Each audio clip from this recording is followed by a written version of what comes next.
আসসালামু আলাইকুম সুপ্রিয় দর্শকবৃন্দ, আমি এখন কথা বলবো আমাদের দুর্গাপুর গ্রামের যে ভাইরাল মাঠ। তো এই মাঠে প্রায় দুই পাশে হচ্ছে আপনার হাজার হাজার দর্শক থাকে।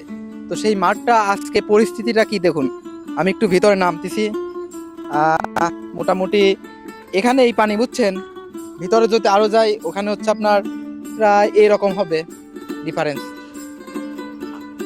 তাহলে এই যে মাঠটা, তো এই মাঠটা হচ্ছে বিশেষ করে বৃষ্টির পানি, এটা হচ্ছে বৃষ্টির পানি। বৃষ্টির পানিতে এরকম পরিস্থিতি হয়েছে। আর বর্ষার মৌসুম এখনো আসে নাই। আজকে আমাদের কথা ছিল মাঠটা মানে ইঞ্জিনের মেশিন লাগিয়ে মাঠটা শুকানোর ব্যবস্থা করার জন্য, যাতে আর এক একদিন খেলতে পারে। তো এখন সিস্টেমটা দেখেন, বৃষ্টিতে আবার এরকম হয়ে গেছে, কিছু করার নেই। এবং ওই পাশে যদি একটু লক্ষ্য করে জুম করো তো দেখি, ওই যে দেখেন ওইখানে মাছ মারার জন্য তারা বিশেষ করে চায়না দুয়ার লাগাইছে।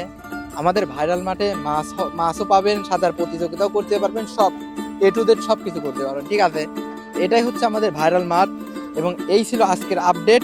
এবং আরো কি কি দেখতে যাচ্ছেন এই দুর্গাপুর গ্রাম বা অন্য গ্রাম থেকে, অবশ্যই আমাদেরকে কমেন্ট করবেন, ওইটা দেওয়ার চেষ্টা করবো। ধন্যবাদ, আল্লাহ হাফেজ।